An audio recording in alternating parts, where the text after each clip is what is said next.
नमस्कार साथियों। स्वागत है आपके अपने ऑनलाइन प्लेटफॉर्म एजुकेशन फैक्ट्री पर। आशा करता हूं कि आप सभी अच्छे होंगे और आपकी पढ़ाई लिखाई भी अच्छी चल रही हो। तो जैसा कि आपको पता है, अपने चल रही थी ये आज 1300 क्वेश्चनों की सीरीज का आज तीसरी क्लास है। मोस्ट इंपोर्टेंट सीरीज चल रही है पशुपालन विज्ञान एनिमल हस्बेंड्री की। तो जो बच्चे पहली बार चैनल पे हैं वो पहले चैनल को सब्सक्राइब कर दीजिए और बेल आइकन जरूर दबा दीजिए ताकि आने वाली वीडियो का नोटिफिकेशन आप तक पहुंच सके। दूसरा, अपने बात करें तो जो बच्चे आज पहली बार आए हैं तो उनके लिए जो पहले जो क्लासें अपने की है वो टॉपिक वाइज क्लासें की है, जितने भी है जैसे एनिमल हस्बेंड्री की बातें होगी या अपने बात करें कल्चर की बात होगी या हिस्ट्री की होगी का क्लास है। तो वो सभी क्या है कि क्लासें क्या है कि प्ले लिस्ट में क्या है कि अलग से प्ले लिस्ट बनी हुई है, तो वहां पर जाकर आप देख सकते हैं। दूसरा, अभी तक जिन बच्चों ने एजुकेशन फैक्ट्री ऐप डाउनलोड नहीं किया तो जल्दी से जाइए प्ले स्टोर पर और एजुकेशन फैक्ट्री ऐप डाउनलोड कीजिए, जहां पर पशु परीक्षक के हमने 99 रुपए में, मात्र 99 रुपए में आपको 300 टेस्ट प्रोवाइड किए हैं अभी। तो जल्दी से जाइए, इस मौके का फायदा उठाइए। और इस क्लास की जो पीडीएफ है वो आपको टेलीग्राम और व्हाट्सएप चैनल के माध्यम से मिल जाएगी, जिसका लिंक डिस्क्रिप्शन में दिया गया है। तो चलते हैं अपने आज के पहले क्वेश्चन की ओर। मोस्ट इंपोर्टेंट क्लास है अभी। अपना पहला क्वेश्चन है, राजस्थान में सबसे अधिक दूध देने वाली बकरी की नस्ल कौन सी है? तो राजस्थान में सबसे अधिक दूध देने वाली बकरी की नस्ल कौन सी है? जखराना नस्ल है। कौन सी नस्ल है? जखराना। नेक्स्ट क्वेश्चन की बात करें, सुमेलित करना है, कौन सा सुमेलित नहीं है? तो अपनी बात करें बकरी की नस्ल, तो कौन सा सुमेलित नहीं है ये बात करनी है अपने। बकरी की बारबरी नस्ल बकरी की है, भेड़ की नस्ल जैसलमेरी है, भैंस की क्या है? बदावरी है, गोवंश की क्या है? नाली नस्ल गोवंश की नहीं है भी। नाली एक भेड़ की नस्ल है, तो कौन सा सुमेलित नहीं है? 4 नंबर क्या है? सुमेलित है नहीं है भी। गुजरात की गाय, गुजरात की गाय नस्ल गिर को राजस्थान में किस नाम से जाना जाता है? तो राजस्थान में रेंडी नाम से जाना जाता है। किस नाम से? रेंडा नाम से, रेंडी नाम से जाना जाता है। और राजस्थान की कामधेनु कौन सी है? तो राजस्थान की कामधेनु कौन सी है? राठी नस्ल है। कौन सी है? राठी नस्ल है, याद रखना। बकरी की टोकनबर्ग नस्ल को क्यों पालते हैं? तो दूध के लिए, मांस के लिए, पश्मीना के लिए और मोहरे के लिए। तो किसके लिए पालते हैं? दूध के लिए। किसके लिए पालते हैं? दूध के लिए। नेक्स्ट क्वेश्चन की बात करें, निम्नलिखित में से सर्वाधिक ऊन उत्पादन करने वाली सर्वाधिक ऊन उत्पादन करने वाला राज्य कौन सा है? तो सर्वाधिक ऊन उत्पादन में अपने राजस्थान में क्या है? प्रथम है। तो पिछली साल क्या है, दूध और दोनों में क्या है कि प्रथम थे अभी, लेकिन अब क्या है कि 2022-23 के अनुसार क्या है कि दूध में अपने सेकंड पर आ गए, लेकिन ऊन में अभी भी क्या है? प्रथम है। नेक्स्ट क्वेश्चन की बात करें, निम्न में से कौन सी नस्ल भेड़ की नस्ल है? जमुनापरी, मालवी, गिर, पुगल। तो अपने बात करें राजस्थान में भेड़ की नस्ल कौन सी है? जमुनापरी बकरी की नस्ल है, मालवी और गिर किसकी है? गाय की नस्ल। तो पुगल नस्ल किसकी है? भेड़ की नस्ल है। किसकी नस्ल है? भेड़ की। नेक्स्ट क्वेश्चन की बात करें, पशुओं में भाई बहन, बाप बेटी, माँ बेटा अर्थात अधिक पास संबंधियों के बीच जो समसमागम या प्रजनन करवाया जाता है तो वो क्या कहलाता है? तो आंतरिक प्रजनन कहलाता है। क्या कहलाता है? आंतरिक प्रजनन। इन ब्रीडिंग कहलाता है। क्या कहलाता है? इन ब्रीडिंग। और 7 पीढ़ी के अलावा अलग से 6 पीढ़ी या 7 पीढ़ी के अलावा जो संकरण करवाया जाता है उसके बाद में सगे संबंधियों से नहीं संकरण कराया जाता, तो वो कौन सा प्रजनन प्रजनन होता है? आउट ब्रीडिंग होता है। कौन सा होता है? आउट ब्रीडिंग, याद रखना। मुर्गी के कृत्रिम गर्भाधान हेतु वीर्य को कितने घंटे से अधिक समय तक संग्रह या संरक्षण नहीं किया जा सकता? 4 से 6 घंटे तक। कितने? 4 से 6 घंटे तक अधिक संरक्षण नहीं किया जा सकता। कृत्रिम योनि की सफाई किससे करते हैं? तो कृत्रिम योनि की सफाई टेट्रासोडियम फास्फेट से, सोडियम हाइपोक्लोराइड से, सोडियम हेक्सामाइड फास्फेट से। तो किससे करते हैं? अपने टेट्रासोडियम प्रोफास्फेट से। किससे करते हैं? टेट्रासोडियम प्रोफास्फेट से करते हैं। गाय की जनेंद्रियों में बुल के शुक्राणु औसतन कितने घंटे तक जीवित रहते हैं? तो गायों के जनेंद्रियों में शुक्राणु कितने घंटे तक जीवित रहते हैं? अपने बात करें तो 24 से 30 घंटे तक। कितने? 24 से 30 घंटे तक क्या रहते हैं? जीवित रहते हैं। नेक्स्ट क्वेश्चन की बात करें, पशुओं के नर जनन तंत्र को कितने भागों में बांटा जाता है? तो पशुओं के जो नर जनन तंत्र को इसको 3 भागों में बांटा जाता है। कितने? 3 भागों में बांटा जा सकता है। बकरी के में यौना आरंभ की अनुमानित आयु क्या है? तो बकरी में यौना आरंभ की अनुमानित आयु 4 से 12 माह है। क्या है? 4 से 12 माह। विश्व में सर्वप्रथम पशुओं का कृत्रिम गर्भाधान किसके द्वारा किया गया था? तो विश्व में सबसे पहले किसने किया गया था? डॉक्टर जो स्प्लिंजी थे, कौन थे? स्प्लिंजी ने क्या किया था? ये विश्व में सर्वप्रथम क्या किया था? कृत्रिम गर्भाधान किया था। भारत में सर्वप्रथम डॉक्टर संपत कुमारन, कौन था? डॉक्टर संपत कुमारन, 1939 में, याद रखना। पशुओं में बंध्याकरण का उद्देश्य क्या होता है? प्रजनन क्षमता नष्ट करना, कृषि कार्य के लिए महत्वपूर्ण, मांस के लिए उत्पादन हेतु। तो क्या किया जाता है? उपरोक्त सभी, क्या किया जाता है? उपरोक्त सभी क्या है कि बंधन करने का क्या है? उद्देश्य। नेक्स्ट क्वेश्चन की बात करें, सूची फर्स्ट को सूची सेकंड में क्या करना है? सम्मिलित करना है। पशुओं की उम्र दी गई है और इधर क्या पशु दी गई है, किस उम्र में क्या है कि बंधीकरण की उम्र होती है, कास्ट्रेशन की क्या है, जो कौन सी उम्र होती है। ऊंट की अपने बात करें तो ऊंट की अपने बात करें तो ऊंट की 20 माह की आयु में क्या किया जाता है? बंधीकरण किया जाता है। सुअर की अपने बात करें तो सुअर का क्या है कि 1 माह की उम्र में, कब? 1 माह की उम्र। बकरी की बात करें तो लगभग 6 माह, और भैंस की बात करें तो लगभग 12 माह में क्या किया जाता है? कास्ट्रेशन किया जाता है। क्या किया जाता है? कास्ट्रेशन किया जाता है। तो आंसर क्या रहेगा? बी, सी, ए, डी। पाचन की क्रिया में आंत का कौन सा भाग सबसे लंबा होता है? तो सबसे लंबी क्या होती है? छोटी आंत होती है। क्या होती है? छोटी आंत। कौन सा अंग लार का उत्पादन करता है? अग्नाशय, यकृत, लार ग्रंथियां, पेट। तो कौन सा जो अंग लार का उत्पादन करता है? तो लार ग्रंथि क्या करेगी? लार का उत्पादन करेगी। किस प्रकार के एंजाइम में, पाचन में एंजाइम की आवश्यकता होती है? रासायनिक पाचन में, यांत्रिक पाचन में, कोई नहीं, सभी में। तो कौन से पाचन में? रासायनिक पाचन में क्या है कि एंजाइम की आवश्यकता होती है। पाचन तंत्र, पाचन तंत्र में किस अंग का कार्य भोजन का भंडारण करना होता है? जठर, छोटी आंत, बड़ी आंत, सभी। तो किस अंग का काम क्या कार्य होता है? भी भोजन का भंडारण करना, तो जठर का होता है। किसका होता है? जठर का। कौन सा अंग कार्बन डाइऑक्साइड को बाहर निकालने में मदद करता है? फेफड़े, किडनी, जठर, मस्तिष्क। तो कौन सा अंग? फेफड़े। किस प्रक्रिया में ऑक्सीजन का उपयोग होता है? श्वसन में, पाचन में, अवशोषण में, संचार में। तो ऑक्सीजन में क्या है का प्रयोग किस में होता है? श्वसन में होता है। किस में होता है? श्वसन। नेक्स्ट क्वेश्चन की बात करें, किस अंग का कार्य ऑक्सीजन का अवशोषण करना होता है? ऑक्सीजन को अवशोषण, तो फेफड़ों का। किसका? फेफड़ों का। गर्भ धारण की प्रक्रिया को क्या कहते हैं? निषेचन, अंडोत्सर्ग, प्रजनन, गर्भ धारण। तो क्या कहते हैं अपने? गर्भ धारण कहते हैं। क्या कहते हैं? गर्भ धारण कहते हैं। किस प्रकार की जनन प्रक्रिया में दो माता पिता की आवश्यकता होती है? यौन जनन, अमिश्रित जनन, आंशिक जनन। किस जनन में होती है अभी? यौन जनन में। किस में? यौन जनन में। किस जानवर में शिशु का विकास गर्भ में होता है? मुर्गी, कछुआ, कुत्ता, सभी। तो किस में होता है? अभी अपने बात करें तो कुत्ते में। किस में होता है? कुत्ते में। नेक्स्ट क्वेश्चन पर जाने से पहले जिन बच्चों ने अभी तक एजुकेशन फैक्ट्री ऐप डाउनलोड नहीं किया है तो जल्दी से जाइए एजुकेशन फैक्ट्री ऐप डाउनलोड कीजिए, और जहां पर मात्र 99 रुपए में आपको 300 टेस्ट प्रोवाइड किए जा रहे हैं। दूसरा, जो पहली बार चैनल पे आए वो चैनल को सब्सक्राइब करना नहीं भूलें, और बेल आइकन जरूर दबा दीजिए ताकि आने वाली वीडियो का नोटिफिकेशन आप तक पहुंच सके। प्रजनन हार्मोन किस में उत्पन्न होता है? ग्रंथि, मस्तिष्क, हृदय, सभी। तो प्रजनन हार्मोन कहां पर उत्पन्न होता है? अपनी बात करें तो ग्रंथियों में। किस पर होता है? किस में होता है? ग्रंथियों में। नेक्स्ट क्वेश्चन की बात करें, किस अंग में अंडाणु को निषेचित किया जा सकता है?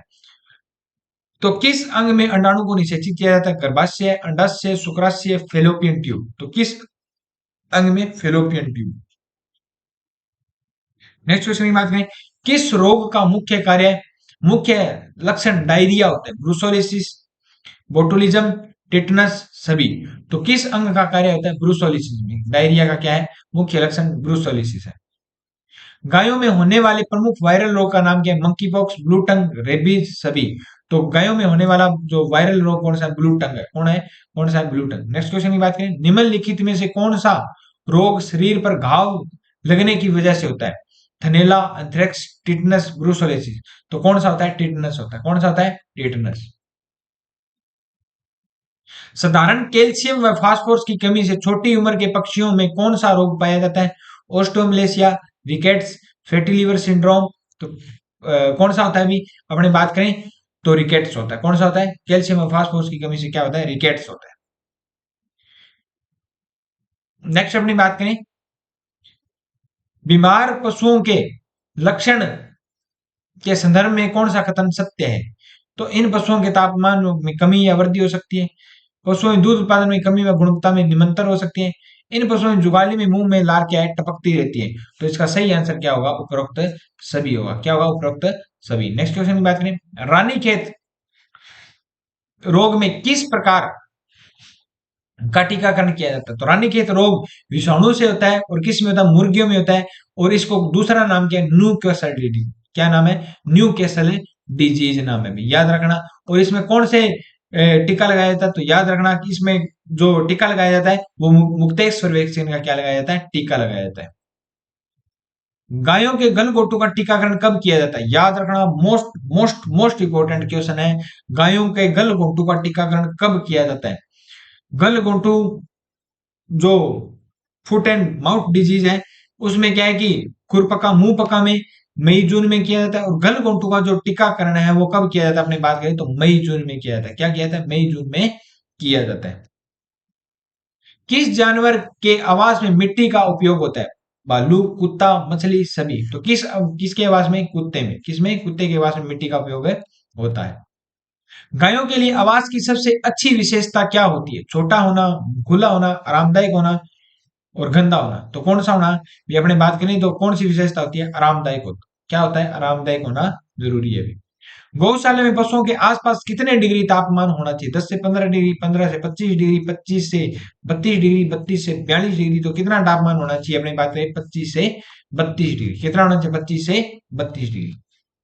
हर वयस्क गोवंश को रोजाना कितना ग्राम नमक तथा मैग्नीशियम सल्फेट दिया जाता है। तो हर गोवंश को याद रखना, रोजाना कितना ग्राम जो नमक दिया जाता है, 50 ग्राम नमक और 50 ग्राम क्या दिया जाता है, मैग्नीशियम सल्फेट। गोबर खाद बनाने की विधि है, डेयरी विधि, संसदीय विधि, एडको विधि। तीनों की तीनों विधि क्या है, गोबर खाद बनाने के लिए उपयुक्त विधि है। किस जानवर का संरक्षण प्राय उनके आवास की सुरक्षा से जुड़ा है, मछली, ऊंट, कुत्ता और सभी। तो किसका संरक्षण, सभी का क्या है कि जो संरक्षण है कि उनके आवास की सुरक्षा से जुड़ा है। किस जानवर के संरक्षण में जैव विविधता का महत्व है, कुत्ता, भालू, ऊंट। तो किसमें, सभी में। किसमें, सभी में। नेक्स्ट क्वेश्चन की बात करें, महाराष्ट्र का एक महत्वपूर्ण चारागाह है, याद रखना, महाराष्ट्र का एक महत्वपूर्ण चारागाह कौन सा है, धननगर है। कौन सा है, धननगर। रायका राजस्थान का ऊंट पालने वाली जाति। मसाईलैंड के दो हिस्से कब किए गए थे, तो 1885 में। कब किए गए थे, मसाईलैंड के दो हिस्से। अफ्रीका में मसाईलैंड पाए जाते, जहां पर क्या है कि चारागाहों के लिए अलग से क्या है कि जमीन रखी गई है, उसको मसाईलैंड कहते हैं। तो इसका जो विभाजन कब किया गया था, 1885 में। ऊंचे पर्वतीय प्रदेशों पर स्थित चारागाहों को क्या कहते हैं, तो ऊंचे पर्वतीय प्रदेश जो क्षेत्र है उनके जो चारागाहों को क्या कहते हैं, तो बुग्याल कहते हैं। क्या कहते हैं, बुग्याल कहते हैं, याद रखना। धननगर जाना माना जो है, अभी बात की थी, धननगर महाराष्ट्र में पाया जाता है। कौन सा वन्य जीव घास सेवन करता है, तो कौन सा वन्य जीव घास का सेवन करता है, तेंदुआ करता है क्या, हिरण करता है क्या, गिलहरी करता है क्या, कौन सा करता है। तो अपनी बात करें, हिरण करता है। कौन सा करता है, हिरण करता है। कौन सा वन्य जीव दीर्घकालिक जीवन जीता है, तेंदुआ, बाघ, हाथी, सभी। तो कौन सा जीव, हाथी दीर्घकालिक जीवन जीता है, याद रखना। किस प्रकार के पौधों का वन्य जीवों के जीवन पर प्रभाव होता है, घास, फलदार, केवल औषधीय, सभी। तो किस पर, सभी पर। नेक्स्ट क्वेश्चन की बात करें, किस प्रकार के जीव शाकाहारी होते हैं, बाघ, हिरण, केवल चूहे, सभी। तो किस प्रकार के जो शाकाहारी होती है, बाघ होते हैं, केवल चूहे होते हैं, तो हिरण होते हैं। कौन होते हैं, शाकाहारी हिरण होते हैं। वन्य जीवों का विकास किस प्रकार का होता है, प्राकृतिक चयन, प्रजनन, जलवायु परिवर्तन। तो बिल्कुल सही है भी, सभी। नेक्स्ट क्वेश्चन पर जाने से पहले जिन बच्चों ने अभी तक एजुकेशन फैक्ट्री ऐप डाउनलोड नहीं किया तो जल्दी से प्ले स्टोर पर जाइए और एजुकेशन फैक्ट्री ऐप डाउनलोड कीजिए, जिस पर मात्र 99 रुपए में आपको 300 टेस्ट प्रोवाइड किए जा रहे हैं। जल्दी से जाइए, इस मौके का फायदा उठाइए। दूसरा, अभी तक जो बच्चे पहली बार चैनल पे हैं तो वो पहले चैनल को सब्सक्राइब करना नहीं भूले, बेल आइकन जरूर दबा दीजिए ताकि आने वाली वीडियो का नोटिफिकेशन आप तक पहुंच सके। और इस क्लास की जो पीडीएफ है वो आपको टेलीग्राम और व्हाट्सएप चैनल के माध्यम से मिल जाएगी, जिसका लिंक डिस्क्रिप्शन में दिया गया है। निम्न में से किस नस्ल की गाय के दूध में विषैला मादक तत्व BCM7 पाया जाता है, तो किसमें, संकर नस्ल में। किसमें पाया जाता है, संकर नस्ल में। निम्न में से कौन सा स्वच्छ दूध उत्पादन का लाभ नहीं है, संपूर्ण प्राकृतिक गुणों में भरपूर पौष्टिक दूध की प्राप्ति, उपभोक्ता के स्वास्थ्य की रक्षा, दूध के भंडारण के समय वृद्धि व दूध में अधिक आय, पशुओं के लिए स्वच्छ व पौष्टिक पशु आहार। तो कौन सा नहीं है पशुओं के लिए स्वच्छ व पौष्टिक आहार। ऊन उत्पादन में पिछले वर्ष की तुलना में कितने वर्ष की कमी आई थी? तो कितने वर्ष की कमी है, कितने परसेंट की कमी आई है? अभी 10.30% क्या है कि कमी आई है ऊन उत्पादन में। विश्व बैंक द्वारा घोषित 8 करोड़ की राष्ट्रीय रेशम उत्पादन परियोजना का मुख्यालय कहां पर है? तो विश्व जो मुख्यालय बना है वो कहां पर बना है? उदयपुर बना है। कहां पर बना है? उदयपुर। भेड़ की पूंछ और गुद्दा के आसपास गंदे व गीले ऊन को काटना क्या कहलाता है? डेगिंग कहलाता है। क्या कहलाता है? डेगिंग। बैसाखी। बैसाखी।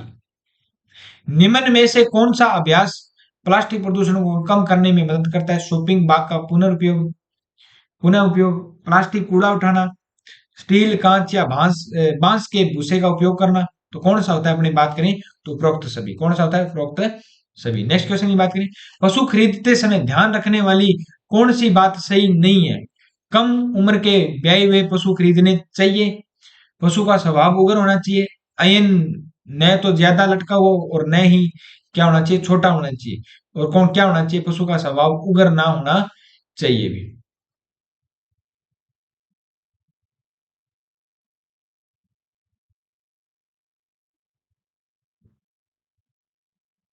उगर होना चाहिए, ये क्या है कि गलत नहीं है, गलत है भी ये, सही है, गलत है भी ये क्वेश्चन है। तो पशु का स्वभाव उगर नहीं होना चाहिए, ये ऐसे लिखना था, मतलब अपने को गलत बताना तो गलती है भी, सही है। केंचुआ पालन की उपयुक्त दशाएं क्या है? नम, उपयुक्त, अच्छे जैविक पदार्थ। तो कौन से हैं केंचुआ के? नम हवा भी होनी चाहिए, उपयुक्त तापमान भी होना चाहिए, अच्छे जैविक पदार्थ भी होने चाहिए। अधिक तापमान होगा तो केंचुए क्या हो जाएंगे? नष्ट हो जाएंगे। वर्मी कंपोस्ट के लाभ के संदर्भ में सत्य कथन का चयन कीजिए। इनमें एनपीके की मात्रा गोबर की तुलना में अधिक होती है। वर्मी कंपोस्ट में पौधों में मानव को नुकसान पहुंचाने वाले कोई भी जीवाणु नहीं होते, तो मानव को नुकसान वाले भी नहीं होते, और गोबर की तुलना में इनमें क्या होती है? एनपीके की मात्रा क्या होती है? अधिक होती है भी। एक व दो दोनों सही है। देश का सबसे बड़ा मेला कौन सा लगता है? बिहार में लगता है। कौन सा लगता है? बिहार में। जसवंत प्रदर्शनी पशु मेला कहां पर लगता है? भरतपुर में लगता है। कहां पर लगता है? भरतपुर में लगता है।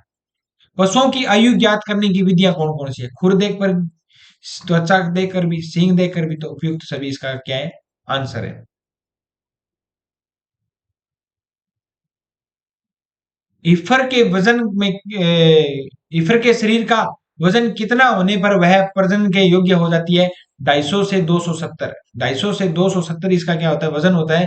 तो नर मादा को क्या कहते हैं? गाय में भैंस में हीफर कहते हैं। तो 200 250 से 270 किलो वजन पर क्या है कि वो प्रजनन योग्य हो जाती है।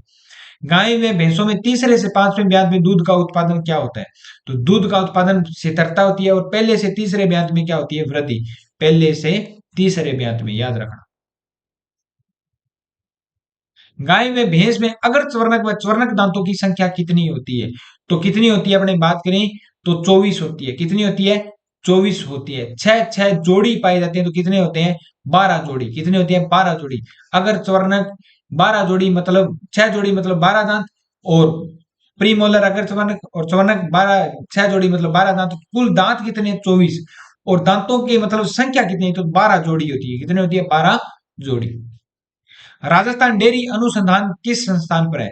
तो राजस्थान डेयरी अनुसंधान संस्थान अपनी बात करें तो करनाल हरियाणा में है। कहां पर है? करनाल हरियाणा में, याद रखना। पशु बीमा योजना को राज्य में क्रियान्वयन करने की जिम्मेदारी किस विभाग की है? राज्य कृषि मंत्रालय, राजस्थान राज्य पशु विकास बोर्ड, केंद्रीय कृषि मंत्रालय, केंद्रीय पशुधन विकास बोर्ड। तो किसकी है भी जिम्मेदारी? तो राज्य पशुधन विकास बोर्ड की जिम्मेदारी है भी। नेक्स्ट क्वेश्चन की बात करें, श्वेत क्रांति के जनक कौन थे? तो श्वेत क्रांति के जनक डॉक्टर वर्गीज कुरियन थे। हरित क्रांति के जनक भारत में कौन थे? तो डॉक्टर एम एस स्वामीनाथन थे। और नॉर्मन ई बोरलॉग क्या थे? विश्व में थे। कौन थे? विश्व में थे। और अपने बात करें श्वेत क्रांति की शुरुआत कब हुई थी? तो 1970 में हुई थी। कब हुई थी? 1970 में, याद रखना भी। ऊंटों में गुणसूत्रों की संख्या कितनी होती है? याद रखना, ऊंटों में गुणसूत्रों की संख्या कितनी होती है? 70 होती है। कितनी होती है? 70। संपूर्ण भारत में राजस्थान के किसके उत्पादन में प्रथम स्थान पर है? मांस, दूध, मुर्गी, ऊन। तो दूध में तो अपने अब क्या है, वापिस सेकंड पर आ गए, लेकिन ऊन उत्पादन में क्या है कि अपने पहले स्थान पर पूरे भारत में भी। पशुओं के वजन निर्धारण का उपयुक्त सूत्र कौन सा है? तो अग्रवाल का सूत्र, शेफर का सूत्र, मलिक का सूत्र, मिनेसोटा का सूत्र। तो किसका है? मलिक का सूत्र क्या है कि जो उपयुक्त सूत्र है। गाय के दूध में कितने प्रतिशत मात्रा, कितने मात्रा कैल्शियम में होता है? कितने मात्रा में कैल्शियम होता है? तो 100 ग्राम, 200 ग्राम, 300 ग्राम, 400 ग्राम। तो कितनी मात्रा में होता है? 300 ग्राम क्या पाया जाता है? कैल्शियम पाया जाता है। किस जानवर का दूध सबसे अधिक प्रोटीन में समृद्ध होता है? गाय, बकरी, भेड़, ऊंट। तो किसमें? भेड़ में क्या है कि प्रोटीन अधिक होता है। भेड़ के दूध में क्या है? प्रोटीन अधिक होता है। दूध को दूषित करने वाली अप्रत्यक्ष अशुद्धि कौन सी है? बाल, मक्खी, धूलकण, जीवाणु। तो अप्रत्यक्ष रूप से जीवाणु क्या करते हैं? अशुद्धि है भी एक प्रकार की। खीस का अपेक्षित घनत्व कितना होता है? तो खीस का अपेक्षित घनत्व होता है 1.04 से लेकर 1.08। और दूध की अपने बात करें तो 1.028 से लेकर 1.030 होता है। 1.028 से लेकर 1.02 ये क्या होता है? दूध, गाय के दूध का क्या होता है? अपेक्षित घनत्व होता है। नेक्स्ट क्वेश्चन पर जाने से पहले जिन बच्चों ने अभी तक एजुकेशन फैक्ट्री ऐप डाउनलोड नहीं किया, जल्दी से जाइए प्ले स्टोर पर एजुकेशन फैक्ट्री ऐप डाउनलोड कीजिए, जिस पर मात्र 99 रुपए में आपको 300 टेस्ट प्रोवाइड किए जा रहे हैं। दूसरा, इस क्लास की जो पीडीएफ है वो आपको व्हाट्सएप और टेलीग्राम के माध्यम से मिल जाएगी, जिसका लिंक डिस्क्रिप्शन में दिया है। और अभी तक जिन बच्चों ने चैनल को सब्सक्राइब नहीं किया, तो पहले चैनल को सब्सक्राइब कर दीजिए और घंटी वाला बटन जरूर दबा दीजिए, ताकि आने वाली वीडियो का नोटिफिकेशन आप तक पहुंच सके। Next question, COB clot on boiling test में दूध की उपस्थिति, किस उपस्थिति का ज्ञात करते हैं? प्रोटीन की मात्रा, वसा की मात्रा, खीस की मात्रा, लैक्टोज की मात्रा। तो किस मात्रा को अपने बात करें तो खीस की मात्रा को क्या है? प्रयोग में लिया जाता है। किस में, सॉरी, खीस की मात्रा को क्या है? प्रयोग में लिया जाता है। याद रखना। नेपियर घास के संबंधों में कौन सा विचार है? असंगत है। याद रखना। इसका उत्पत्ति स्थल अफ्रीका है, बिल्कुल सही है। यह अफ्रीका, यह घास लगभग संपूर्ण भारत में पाई जाती है, बिल्कुल सही है। इसका वास्तविक नाम पेनिसिटम पुरूलियम है। यह राजस्थान और गुजरात में नहीं पाई जाती भी। ये इसका कथन क्या है? असंगत है। निम्न में से कौन सी चारा फसल रबी में उगाई जाती है? बाजरा, ग्वार, बरसीम, चवला। तो कौन सी चारा फसल रबी में उगाई जाती है? बरसीम में उगाई जाती है। ये सभी क्या है? खरीफ की फसलें हैं। राजस्थान में पाई जाने वाली घास जो सूखा तथा लवणता सहन कर सकती है, परंतु अम्लता सहन नहीं कर सकती। सेवन, दामन, करड़, गम और कौन सी? मुरुट। तो कौन सी? करड़। करड़गम क्या है कि ये प्रकार की घास है जो क्या है कि अम्लता सहन नहीं कर सकती। रेगिस्तान के विस्तार को रोकने के लिए सर्वाधिक महत्वपूर्ण झाड़ी का कौन सा प्रकार है? केर, खींप, करड़, खेजड़ी। तो कौन सा है? खींप क्या है कि सर्वाधिक महत्वपूर्ण प्रकार है। गाय व घी का, भैंस का घी किस खली को खिलाने पर रवेदार होता है? तो बिनोला की खल को। किसको? बिनोला की खल को। एक गाय को प्रतिदिन कितने ग्राम वसा देना चाहिए? तो एक जो गाय है उसको प्रतिदिन, जो वसा की अपने बात करें तो 50 से 60 ग्राम वसा क्या है उसको देनी चाहिए। साइलेज और हे किस प्रकार, किस पशु आहार में वर्गीकृत किए जाते हैं? प्रोटीन चारे, वनस्पति चारे, मोटा चारा, खनिज चारा। तो मोटा चारा के रूप में क्या इनको वर्गीकृत किया जाता है। गोल व चलो चकोर साइलो का क्या कहलाता है? गर्त साइलो, खाई साइलो, वर्ग साइलो, साइलो इग। तो कौन सा साइलो कहलाता है? साइलो गर्त कहलाता है। क्या कहलाता है? साइलो गर्त कहलाता है। साइलेज और हे को किस पशु आहार में वर्गीकृत किया जाता है? ये क्वेश्चन दोबारा आ गया। तो किस में? मोटे चारे में वर्गीकृत किया जाता है। एग मार्क नियम के अनुसार एक छोटे आकार की मुर्गी के अंडे का वजन कितना होता है? तो छोटे आकार की जो मुर्गी है उसके अंडे का वजन 38 से 44 ग्राम होता है। अंडे की जर्दी का पीला रंग किसके कारण होता है? तो अंडे की जो जर्दी है उसका पीला रंग जेंथोफिल के कारण होता है। किसके कारण होता है? जेंथोफिल के कारण होता है। कुकुट पक्षी के लिए सिर पर गहरे लाल रंग की मासल रोग को क्या कहते हैं? Blade, earlobe, comb, Vettel.